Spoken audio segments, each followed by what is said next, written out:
MG Motor Company has surprised us in a way because we already knew that the MG3 Hybrid was getting unveiled at the Geneva Motor Show this week.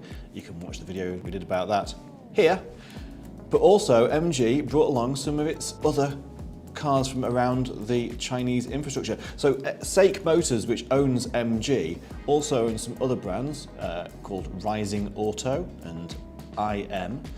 And they brought some of these models to the Geneva Motor Show labelled as MGs, which gives an indication that maybe they're going to come to Europe and UK as MG models in the near future. So the first car, the MG9, a sort of fastback saloon. It's actually a hatchback, but it looks kind of like a saloon. Similar sort of style really to the Tesla Model 3. The model they showed has a full panoramic glass roof, which reaches down to the tailgate, so it gives it a really cool, crisp look. The interior looks amazing. This car is actually really high-end. It's got double glazed windows, frameless glass doors. So it's got a panoramic sunroof going across the whole thing. Now this MG9 is actually based on the Rising Auto F7, and at the Geneva Motor Show the actual floor mats did still say F7 on them, so it's not been massively converted from the Rising Auto. However, some of the specs that we know, because that model is on sale in China, is it comes with a 90 kWh battery, giving a WLTP range of around 313 miles and a 0 to 62 time of 3.8 seconds. Maximum power is 400 kilowatts, that's 544 brake horsepower and 700 Newton meters of torque in the all-wheel drivetrain it's got. And it is, in fact, in China, it's a battery swappable vehicle, so you can actually drive into a battery swap station. They pull out the battery from underneath the vehicle, put a new one in, and that takes about 2.5 minutes. So as an indication of sort of where this technology can go, if they brought that to Europe, they obviously need battery swapping stations to go with it. But that potentially means that you wouldn't have to worry about rapid charging, you'd just come in and swap your battery. Really exciting. Now that car, as you can see, it's got pop-out door handles, this coupe-like body shape. It's actually really slippery design. It's actually got a drag coefficient of just 0.206. To compare something like an Audi e-tron GT is 0.24. It's a much more slippery aerodynamic design. It's got a total length of 5,000 millimeters, width of 1,953 and a height of 1,494. This actually makes it slightly longer than an Audi e-tron GT as well, so it's a big car this. The wheelbase is 3,000 millimeters. And it comes on 19 or 20 inch wheels, and it's got Brembo brakes. Now looking at the interior of the car, the first thing that hits you, it's got these three massive screens that go across the dashboard. It's got a 10.25 inch driver display, it's got a 15 inch infotainment display, and it's actually got another 12.3 inch screen in front of the passenger seat, so the passenger can watch films whilst the drivers concentrate on their thing. So in total you've got like a 43 inch display running the whole width of the dashboard, which just looks amazing. And you've actually also got an 8 inch display in the rear for the rear passengers to be able to adjust things like climate control and heated seats and move seats around as well, which is very sort of high-end that you wouldn't expect perhaps to find on an MG. Now all those screens are powered by a Qualcomm Snapdragon 8155 chip, so it's really fast, really responsive. The interior, apart from that, is very minimalistic. In the front you've just got two cup holders, there's a little sliding cubby hole which covers a wireless phone charger under there. But around the car it's got 16 speakers, it's got comfort seats, the passenger seat has got a recline mode like we see in the EV9 with a cushion that comes up to support your legs. Now in China this specification of vehicle costs $44,000 US.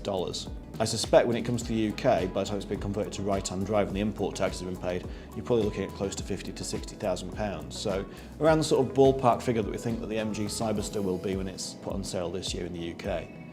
But certainly for that sort of price point, I don't think you can get anything else that's going to really have that sort of specification there. There's no word actually on whether MG is going to make this right-hand drive and bring it to the UK at the moment, but the indications are that certainly within Europe we may see this in the not too distant future. MG also showed us the MGS9. Now this is like an SUV version of the MG9, so this is based on the Rising Auto R7. A similar sort of shape to a Tesla Model Y and a drag coefficient of 0.238. Which again means it's less than an Audi e-tron GT despite being so much taller. The model that they brought to the show was a rear-wheel drive with 250 kilowatt motor, that's 335 brake horsepower, and that's 450 Newton meters of torque. And it'll do 0 to 62 miles an hour in 5.8 seconds. Now this uses a ternary lithium battery, which is 90 kilowatt hours, and gives it a WLTP range of 333 miles. And again, battery swap capable in China of 2.5 minutes. It's got the same 43-inch triple screen dashboard, so 10.25 inch for the driver, 15 inch for the infotainment screen, and then 12.3 for the passenger. And in China, this model also comes with an augmented reality heads-up display, which is capable of displaying across the entire windscreen of 70 inches and showing you things like navigation, mapping routes and things like that up on the heads-up display, actually overlaying it on the road you're seeing in front of you. And it uses LiDAR sensors, and 32 sensors on this car, so really impressive on the amount of technology in this. And again, the interior looks very similar to the MG9, so it's got the same sort of level of quality and fit and finish, and just looks amazing. Really would be excited to see MG bring both of these models to the UK. Now, that rear-wheel drive model in China costs around $33,000 US, which means that it potentially comes in slightly cheaper in this rear-wheel drive format. Could be potentially £45,000 in the UK when it hits the market, if it actually makes it here. So MG also brought to Geneva the IM brand. Now, IM stands for Intelligent Mobility.